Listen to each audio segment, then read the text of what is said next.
Que alegria começar mais um programa Luz para os Meus Passos, que alegria entrar na sua casa com esta bênção de programa, onde vamos meditar a Palavra de Deus. Não tem programa melhor do que este, né? Um programa onde meditamos a Palavra de Deus. Já peço para você pegar a sua Bíblia, você que pode, seu Catecismo da Igreja Católica, seu caderno de anotações, porque Deus hoje vai nos ensinar muitas coisas. Acolho você que nos acompanha pelo canal do YouTube, Frei Gilson Barra Som do Monte, pelo canal do YouTube de Dom José Francisco Falcão. Sejam todos bem-vindos. Estamos meditando sobre o pecado original, vários programas sobre esta temática. E a gente estamos percebendo que tem assunto, hein? E tínhamos muitas dúvidas, mas o bonito e o bom é que estas dúvidas estão sendo sanadas. Muitas coisas nós estamos tendo resposta. Claro que sempre esbarramos uma hora ou outra, ou quase sempre, no mistério. As coisas de Deus são mistérios e nem sempre cabe na nossa cabeça muitas questões. Mas eu tenho certeza que muitas coisas que estamos conversando e meditando está ajudando você, assim como está me ajudando. Então sejam bem-vindos. Quero também hoje, mais uma vez, acolher Dom José Falcão no nosso meio e darmos seguimento ao nosso assunto, ao nosso programa.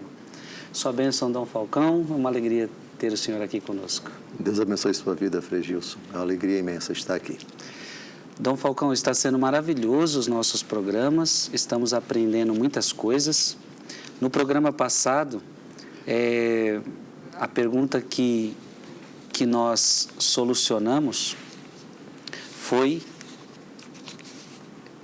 foram somente essas consequências ou existem outras? Ou seja, eu perguntava para o Senhor quais as consequências do pecado original.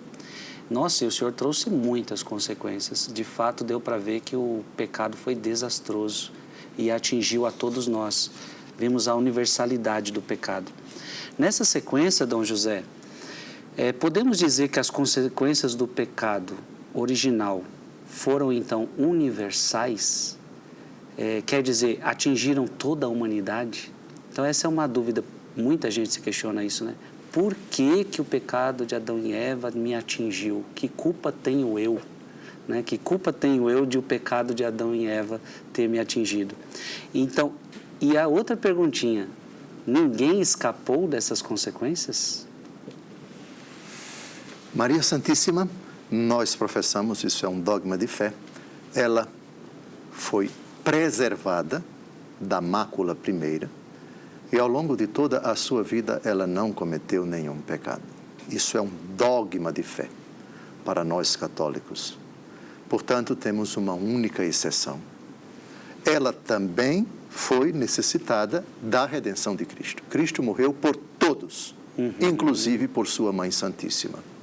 Ocorre, porém, que a Maria Santíssima foi redimida no momento em que foi concebida. Por antecipação. Em previsão, sim. Antecipação é uma fórmula bonita, sim. O Santo Padre que proclamou esse dogma em 1854, Beato Pio IX, em previsão do mérito de Cristo. Mesma coisa, mas para usarmos a expressão usada por ele, ela foi redimida pelo sangue do Salvador, mas em previsão dos méritos de Cristo, que haveria de ser derramado, o sangue dele seria derramado 33 anos depois. Os méritos de Cristo preservaram Maria Santíssima da mácula primeira no momento da sua concepção. O que para nós, a graça de Cristo, que apaga o pecado original e eventualmente um pecado atual, os pecados atuais, na hora do batismo, em Maria Santíssima, foi no momento da sua concepção. Portanto, também ela foi necessitada, também ela precisou da salvação de Cristo. Ocorre que ela foi a única criatura redimida no momento da concepção.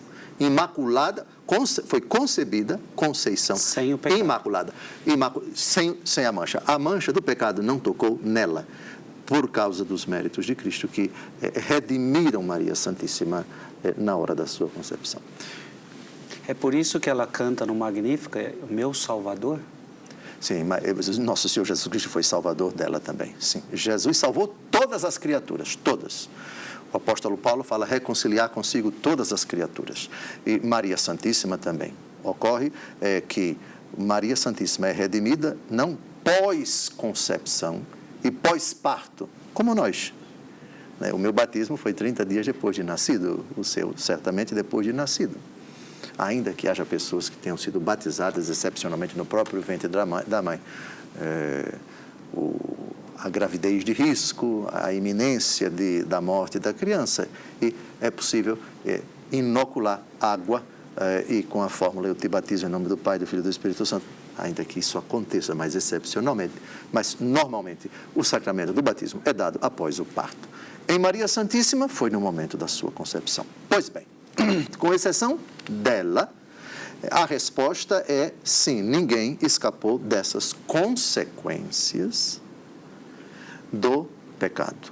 O Catecismo da Igreja Católica, no parágrafo 402, vai dizer exatamente que todos estão implicados no pecado de Adão. Na verdade, o Catecismo não diz nada de novo, porque ele vai citar literalmente Romanos 5, que na verdade começa no versículo 12 e é uma citação do versículo 19. Vamos ouvir do Frei Gilson o parágrafo 402 e depois a gente tece comentários.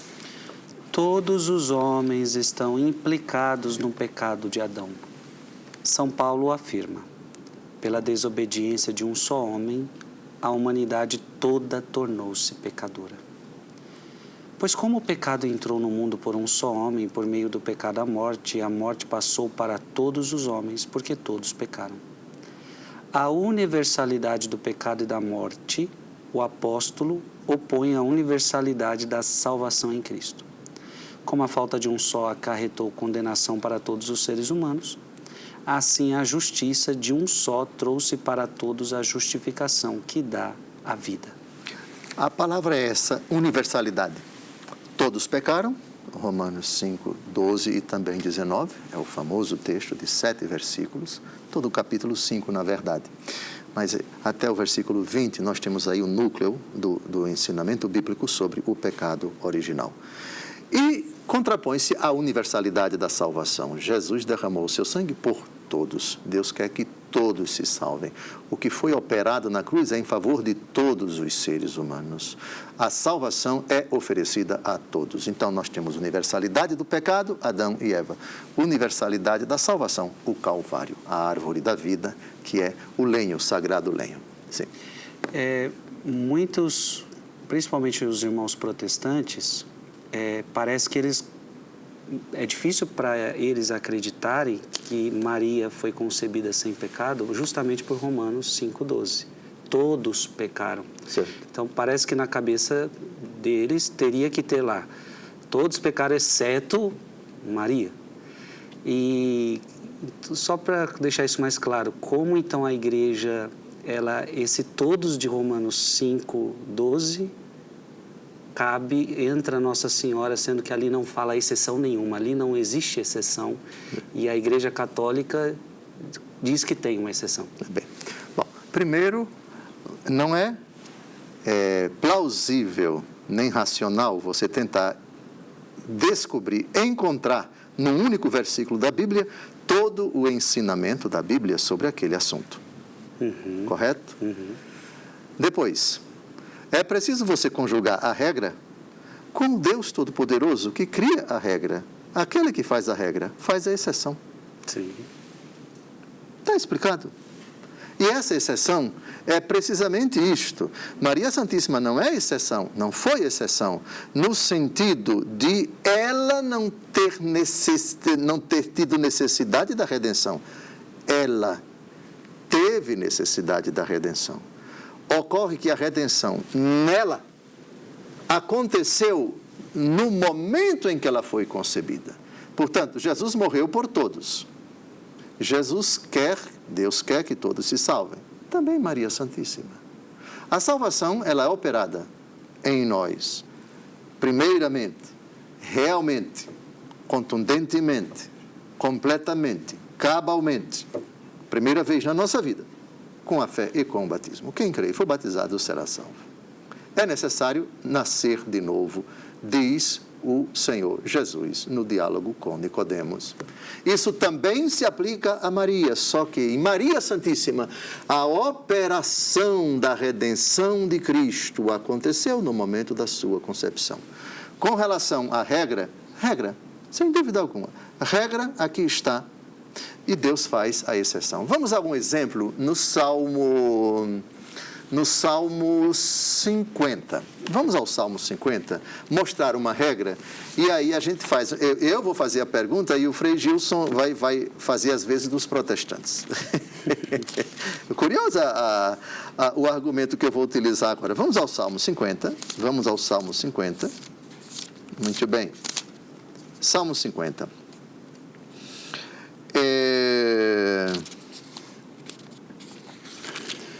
O Salmo 50 diz que em pecado a minha mãe me concebeu. Vamos descobrir onde está isso. É no versículo 7. Versículo 7, não é? Muito bem. Vamos lá. Leia. Eis que nasci na culpa, minha mãe concebeu-me no pecado. Bem, essa é a regra. Eu pergunto, essa regra vale para o homem Jesus? Não. Ah, então quer dizer que quem faz a regra faz a exceção? Parece que eu derrubei o argumento. Sim. Não é? Muito bem. Não, mas Jesus é Deus. Alto lá. Eu não estou negando isso e não estamos tratando disso. Estamos tratando da humanidade de Jesus. Agora leia. Vamos ver do homem Jesus. O versículo 7 do Salmo 50. Eu nasci na culpa. Em pecado minha mãe me concebeu. Correto? Isso vale para todos os homens? Vale. Todos, é a regra. É a regra. Agora vamos ver o homem Jesus. 1 Timóteo, capítulo 2, versículos 5, de 4 a 5. Há um só mediador, versículo 5. Há um só mediador entre Deus e os homens, Jesus Cristo, Timóteo, o homem. Capítulo 2, versículo 5. Essa eu sei de cor. Há um só mediador entre Deus, Jesus Cristo, o homem. Muito bem, vamos lá. Porque há um só Deus e há um só mediador entre Deus e os homens. O homem Jesus. Jesus Cristo, homem. Ah, Jesus Cristo, homem. Responda-me, você que diz que não há exceção e que Maria Santíssima não está escrita em Romanos 5,12, porque só acredito na Imaculada Conceição da Virgem Maria se tivesse exceção. Rapaz, vai buscar exceção em outro versículo. A exceção é o homem Jesus. E Jesus nasceu de Maria Santíssima. Se Jesus não fosse exceção, e por causa disso a mãe dele também, Jesus teria sido concebido na culpa. E aí vai encarar? Pois bem, ficou claro o argumento. Não, Jesus Cristo, muito homem. Bonito o que o senhor falou agora. A exceção de Maria é por causa da exceção de Jesus. Jesus Cristo, homem? Verdadeiro Deus e verdadeiro homem? Se você diz que você habitou durante 9 meses num ventre manchado no pecado, eis que a minha mãe concebeu no pecado, obrigatoriamente, se o templo está sujo, se o ventre está sujo, se o corpo dela está sujo, o corpo do filho está sujo. Mas isso é blasfêmia! Isso é blasfêmia, você dizer que nosso Senhor Jesus Cristo habitou num templo sujo e, portanto, a mácula de Maria teria passado para nosso Senhor? Epa, aí não. Portanto, os privilégios de Maria decorrem dos privilégios do Filho, Jesus Cristo, homem. Lindo. Ficou claro aqui, Frei Gilson? Muito claro. Então, isso de dizer, olha para Romanos 5,12, todos pecaram. Infeliz, lê direito, infeliz. Pelo menos a Bíblia toda. Tudo não está aqui nesse versículo. Em pecado minha mãe me concebeu, isso não pode se aplicar a Jesus. Quem faz a regra, faz a exceção. Agora, Dom Falcão, há vários versículos que provam Jesus não ter pecado, vários. qual seria o melhor versículo para a gente ver em Maria que ela, de fato, recebeu essa graça desde a concepção? Talvez seja quando o anjo a disse, ave cheia de graça. Nunca disse, um anjo disse isso para ninguém na Bíblia. Ela é a única que recebe esta... É um argumento. O outro argumento no Magnificat, o poderoso fez em mim maravilhas. É claro que poderoso, maravilhas é um termo bem amplo, mas não existe maravilha maior do que uma criatura ter sido escolhida para ser a morada do Deus encarnado, o Deus puro, o Deus santo, a quem ela alimentaria, protegeria, etc. Então, o templo, escolhido por Deus para residir. Deus escolheu a dedo, entre aspas, desde toda a eternidade, essa criatura e redimiu-a, sim. Salvou-a, sim.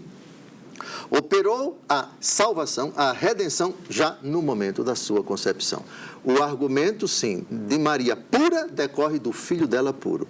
Maria Santíssima santa, do Filho dela santo. Maria Santíssima sem mácula, do Filho dela sem mácula. Eu colocaria o argumento de Nossa Senhora, eu conjugaria. Primeiro, Gênesis 3,15. Sim. Porém, inimizade entre ti e a mulher. Que mulher é essa? A Igreja e Maria Santíssima. No capítulo 12 do Apocalipse, nós temos uma mulher vestida de sol, coroada de estrelas, com a lua debaixo dos pés, estava grávida, prestes a dar à luz. E o inimigo dela? Aquele de quem o Senhor Deus falou lá atrás, no livro do Gênesis, ela pisará a tua cabeça, tu lhe ferirás o calcanhar, e ela esmagará a tua cabeça. Então, respondendo à sua pergunta, que versículos? Eu pegaria os versículos que a Igreja sempre utilizou, que Papa, tanto Beato Pio IX, na Imaculada, em 1954, e o Venerável Pio XII, em 1950, com a definição do dogma da Assunção de Nossa Senhora. Cheia de graça, o arcanjo. Inimizade entre ti e a mulher, Gênesis capítulo 3. E também o Apocalipse 12, a luta visceral de duas realidades absolutamente incompatíveis. Sim. Esse é inimigo desses. Se ela é inimiga dela e esta é inimiga dela, dois inimigos não têm nada em comum. Sim, sim. Sim. E o que dá mais, o que eu estou pensando agora, porque parece que a Igreja Católica quer livrar Nossa Senhora de um pecado e tal. Interessante, porque a Igreja Católica não fala a mesma coisa de José, o pai de Jesus. Não existe o dogma da Imaculada Conceição de São José. Ou seja, o seu argumento está muito válido, porque justamente ela foi o templo. Sim. Então, ela não podia ter a mácula do pecado original. Perfeito. E a Igreja não fala a mesma coisa para José, porque não participou? O verbo usado por Vossa Reverendíssima, se os protestantes dizem que a Igreja Católica quer livrar, o verbo não é livrar, é preservar. Preservada da mácula primeira. Não foi a Igreja que preservou, foram os méritos de Cristo, os méritos da paixão. Mas como é que ela pode ser salva em previsão, pelos méritos de uma realidade que só vai acontecer 33 anos depois? Meu amigo, Deus pode salvar do jeito que Ele quiser, quando Ele quiser e como Ele quiser. Se alguém se salvou antes de Cristo, 30, 40 mil anos atrás, foi em previsão dos méritos de Cristo.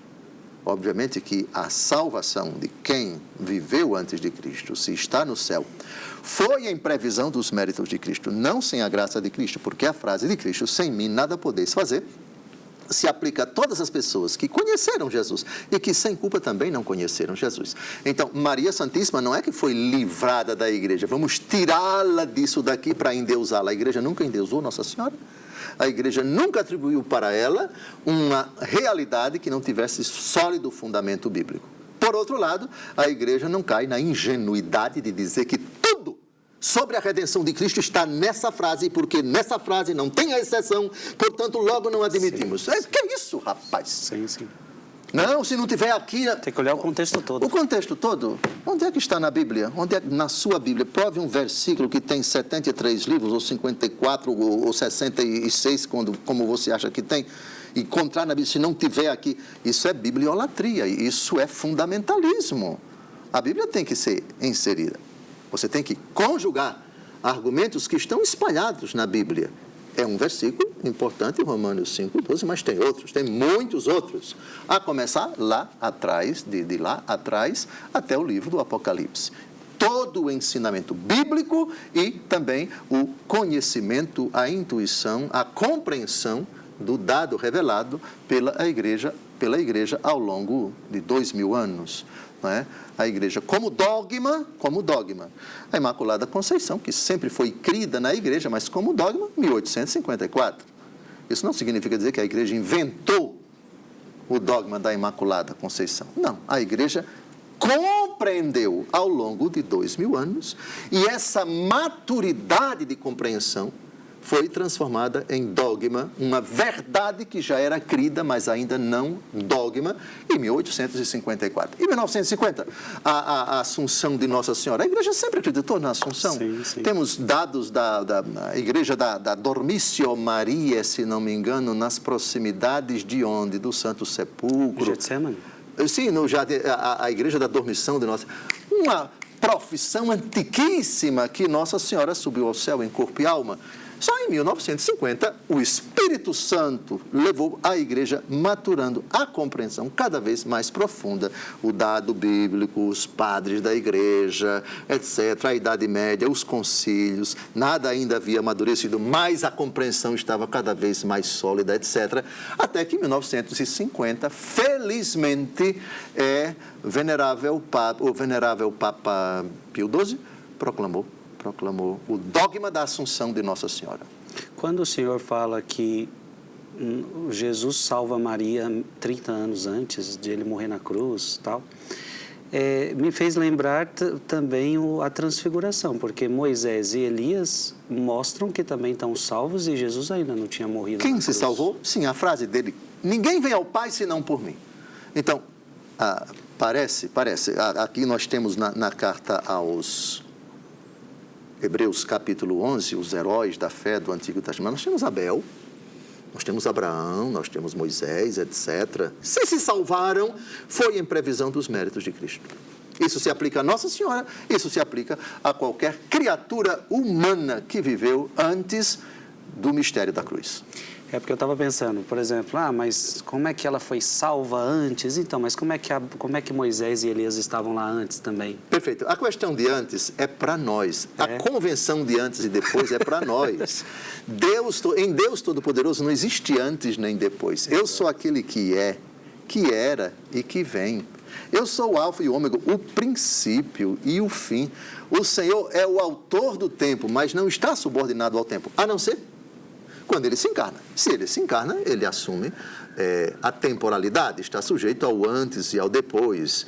Não é? Jesus menino, Jesus adolescente, Jesus adulto, Jesus antes na Judeia, depois na Galileia, antes, depois, antes, depois, antes, depois. Mas quando Cristo se encarna, mas Deus Todo-Poderoso, a sua ação, ela é uma ação que, uma vez realizada, se aplica a quaisquer criaturas em quaisquer épocas da história, desde o faça-se a luz até as trombetas tocando. Jesus está chegando, acabou tudo, agora é hora do juízo final. Pronto. Minha gente, vocês estão gostando deste programa? Começou muito bem o programa de hoje. Eu quero deixar claro que quando nós trazemos argumentos protestantes, não é em hipótese alguma querendo arrumar confusão com eles, tá? Aqui é uma mesa onde nos propomos a estudar a doutrina católica. Então, aqui estamos estudando doutrina católica. Então, quando trazemos um argumento protestante, em nenhum momento é para causar divisão, para gerar um corte, depois ficar rodando na internet, para gerar polêmica. Não, não é este o foco aqui. Agora, o ensinamento para nós católicos, isso é importante. Então, trazemos os argumentos contrários, que chegam até você, chegam até sua casa, chegam até sua vida, para que você entenda. Agora eu estou entendendo. Por exemplo, isso tudo que Dom José Falcão nos ensinou agora, são argumentos que foram, para nós católicos, fazem sentido. Se para alguém não faz sentido, respeitamos. Mas, como católicos, é assim que nós pensamos, é assim que nós cremos. E, se você é católico, é isso que você é chamado a crer, porque veio da tradição, da Sagrada Escritura, dos ensinamentos da Igreja. O nosso tempo está quase acabando, mas eu já vou fazer a pergunta, uma próxima pergunta a Dom José, e a gente vai, no próximo bloco, concluir. Dom José, As grandes misérias que oprimem os homens e a inclinação de todos os homens para o mal e para a morte têm, então, uma relação com o pecado original? Nós vimos, eu acho que no último bloco, no segundo bloco do programa anterior, na Escritura, as consequências do pecado. O homem não se entende com a mulher, bota a culpa nela, Deus fala com a mulher, ela coloca a culpa na serpente. Depois a relação entre eles vai ficar perturbada, tu te inclinarás para o teu marido e ele te dominará. Depois a relação das criaturas humanas com a terra, trabalharás com o suor do teu rosto, a terra te será hostil, oferecerá abrolhos, etc. E depois, lembra-te que és pó e ao pó haverás de voltar. Bem, aqui são algumas das consequências. Logo depois temos o assassinato de Abel. Sim. Caim mata Abel. Depois nós vemos na continuação até Noé, quando o pecado começa a se multiplicar e a face da terra começa a se encher com o pecado, a ponto de, acho que já tratamos também a questão do arrependimento de Deus, me arrependi de ter criado o homem, etc. Bem, sem dúvida alguma. E aí vimos no programa anterior uma invasão do pecado no mundo.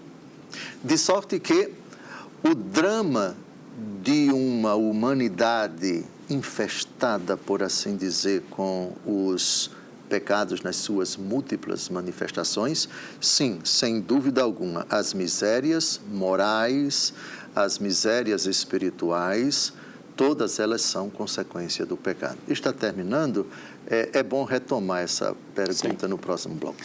Vamos retornar a essa pergunta porque ela é muito importante. Por que tem tanto mal no mundo? Por que tanta miséria? Por que tanta coisa? Por que tanta desgraça? A pergunta é, será que tudo isso não tem a ver com o pecado original?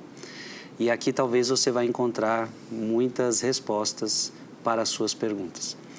Deus te abençoe, um breve intervalo e a gente já retorna.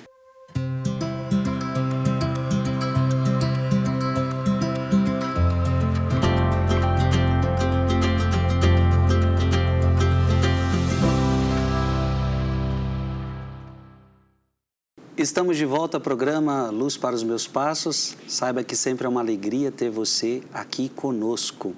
Estamos meditando sobre o pecado original. E no bloco anterior, eu fiz a pergunta e vou refazer porque não deu tempo para a resposta. É o seguinte, as grandes misérias da humanidade. Quantas misérias oprimem os homens? Quantas? Doenças, sofrimentos, a inclinação dos homens para o mal. A gente percebe que o homem é inclinado para o mal, é inclinado para a morte. Então, a pergunta que eu faço para Dom José Falcão, mais uma vez, tudo isso, misérias, doenças, sofrimentos, morte, podemos atribuir a uma consequência ao pecado original? São consequências do pecado original. Quem lê os 2 primeiros capítulos do livro do Gênesis, que descrevem a criação, Deus criando, e quem lê atentamente a cada passo, os dias da criação, e Deus viu que era bom, e Deus viu que era bom, e Deus viu que era bom, no 6º dia é dito, e Deus viu que tudo era muito bom, não se encontra na Bíblia, antes do drama do pecado, nenhuma imperfeição, nenhum sofrimento, nenhuma dor, nenhuma contradição, nenhum atrito. É somente após a desobediência de Adão e de Eva que essas realidades entram no mundo. A única consequência antecipada que o Senhor Deus disse para Adão e para Eva, não comam, porque no dia em que vocês comerem, certamente, indubitavelmente vocês morrerão. O Senhor não falou das outras consequências, mas Ele falou da pior delas. Sim. Então você, no todo, você já está incluindo as partes. E qual é o todo? Qual é o drama mais horrendo, mais horripilante de todas as consequências do pecado? A morte. A morte. Então foi uma advertência, não comam porque vocês vão morrer. E logo após o pecado já começa o drama. O homem fugindo de Deus, ouvi teus passos no jardim e me escondi. Quem te disse que, por acaso, comeste? A mulher que tu me deste. Ela me deu o fruto e eu comi. Ele joga a culpa nela.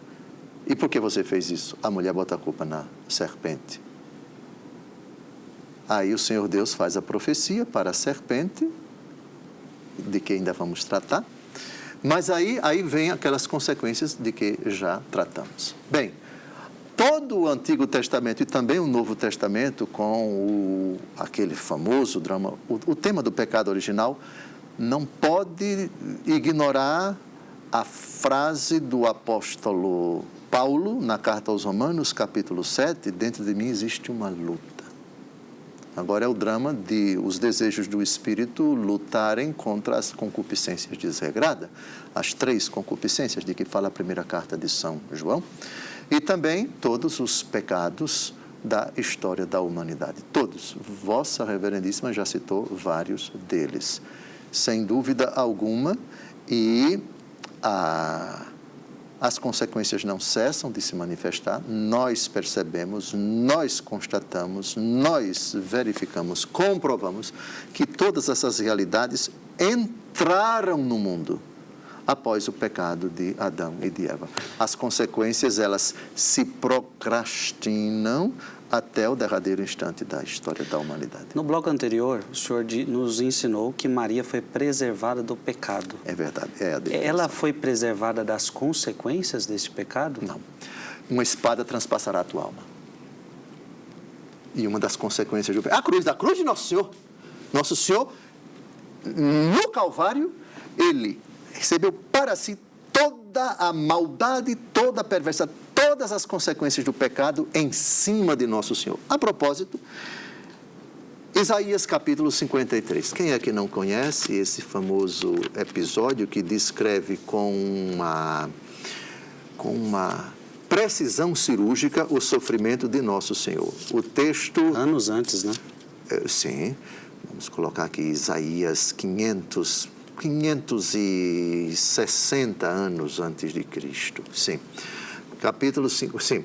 Vamos começar aqui a partir do versículo 2. Do versículo 2 até o versículo 7. Cresceu diante dele como um pobre rebento, enraizado numa terra árida. Não tinha graça nem beleza para atrair nossos olhares, e seu aspecto não podia seduzir-nos. Era desprezado, era a escória da humanidade. Homem das dores, experimentado nos sofrimentos, como aqueles diante dos quais se cobre o rosto, era amaldiçoado e não fazíamos caso dele. Em verdade, ele tomou sobre si nossas enfermidades, carregou os nossos sofrimentos, e nós o reputávamos como um castigado, ferido por Deus e humilhado. Mas ele foi castigado por nossos crimes e esmagado por nossas iniquidades. O castigo que nos salva pesou sobre ele. Fomos curados graças às suas chagas.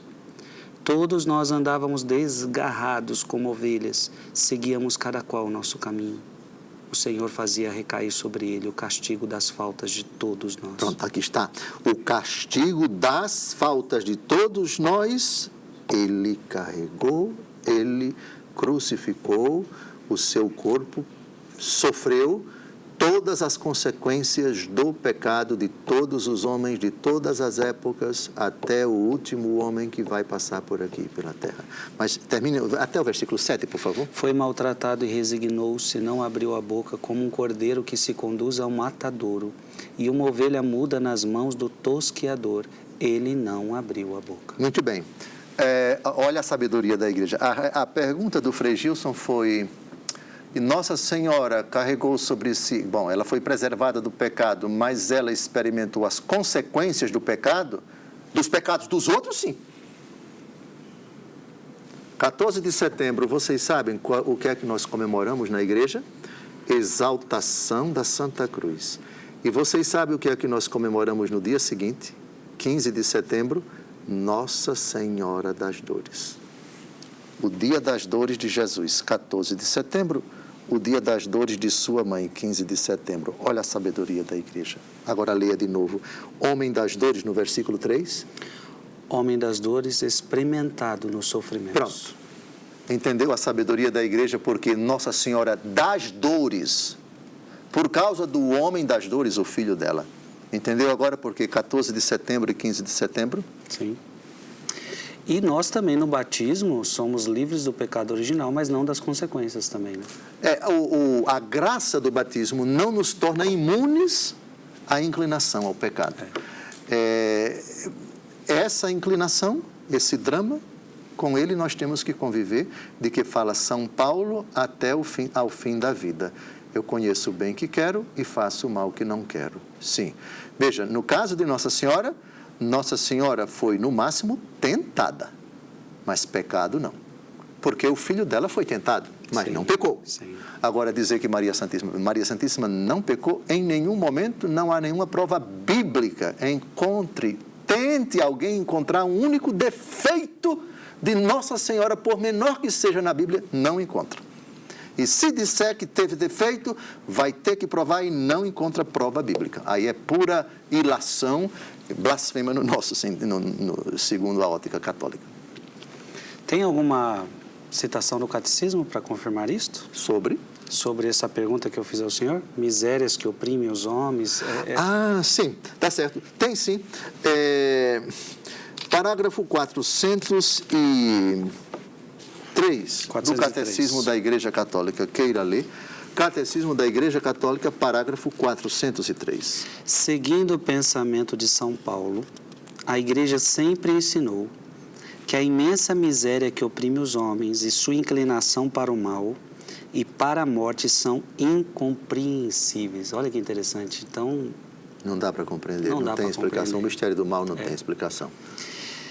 A não ser referindo-se ao pecado de Adão e ao fato de que ele nos transmitiu um pecado que, por nascença, nos afeta a todos e é morte da alma.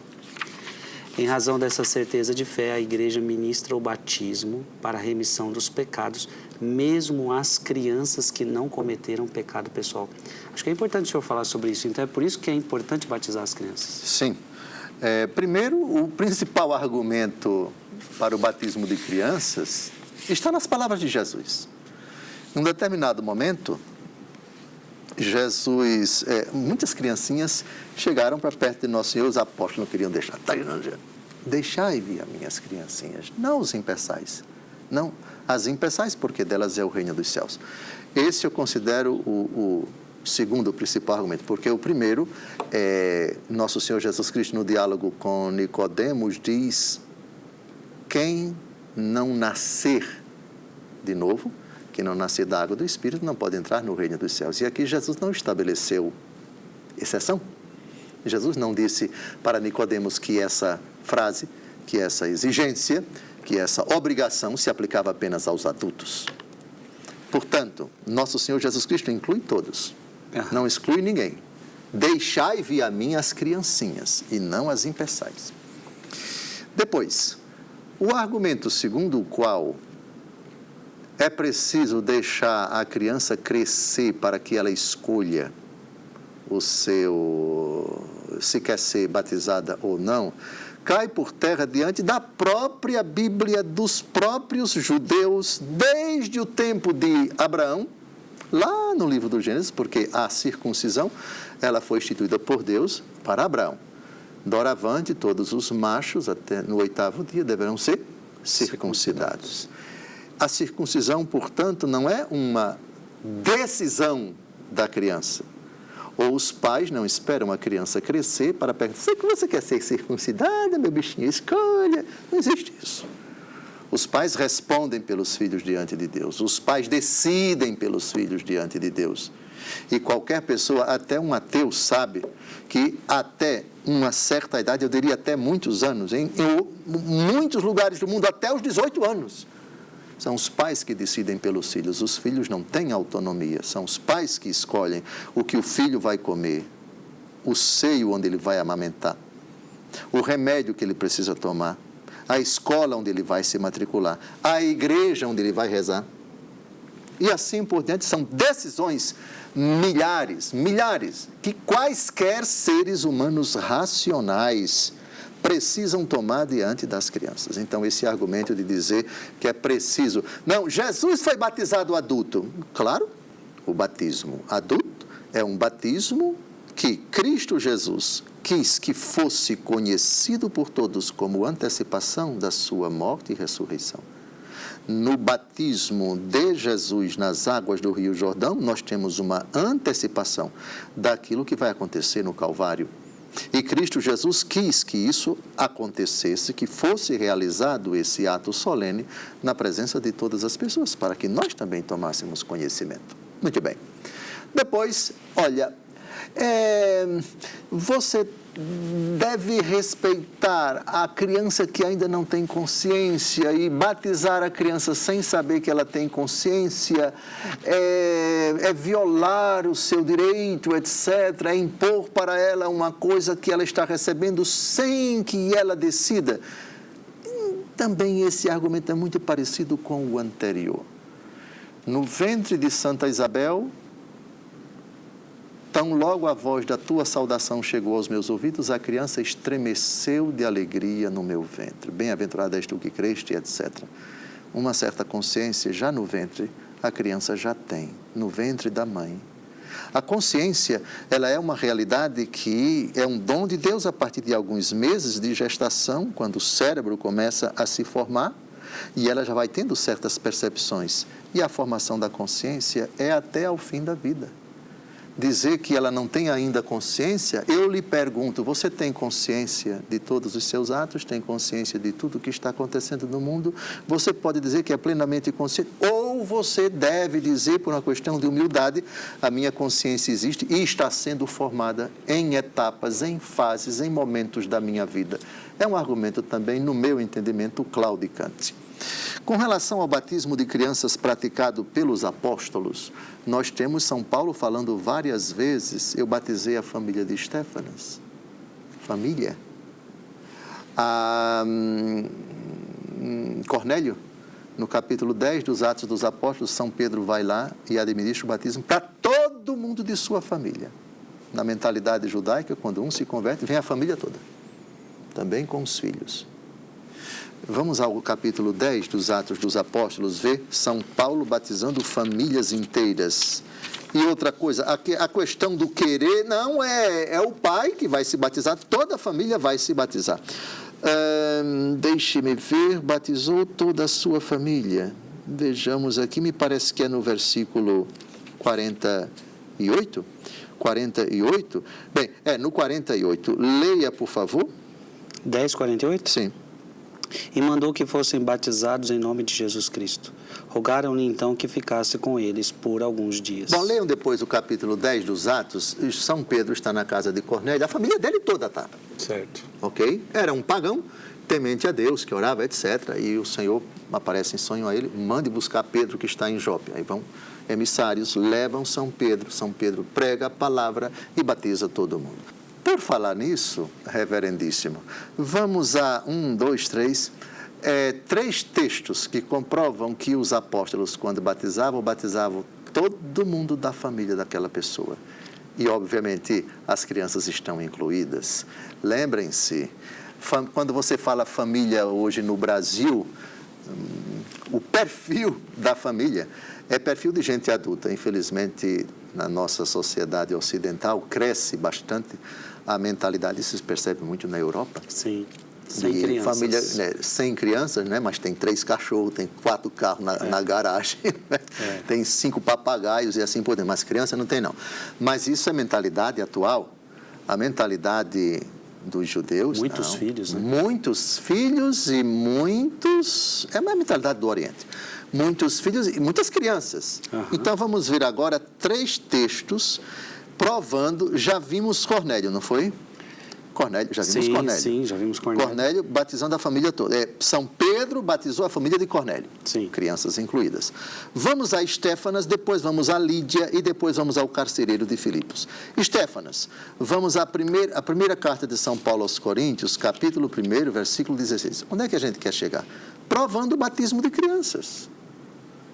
As crianças estão nessas famílias. Imaginar uma família só de gente adulta, e quando fala família, não é somente os que moram na mesma casa, não. traz primos, parentes e aderentes. Então, família. Sua família é a única que mora no seu convento?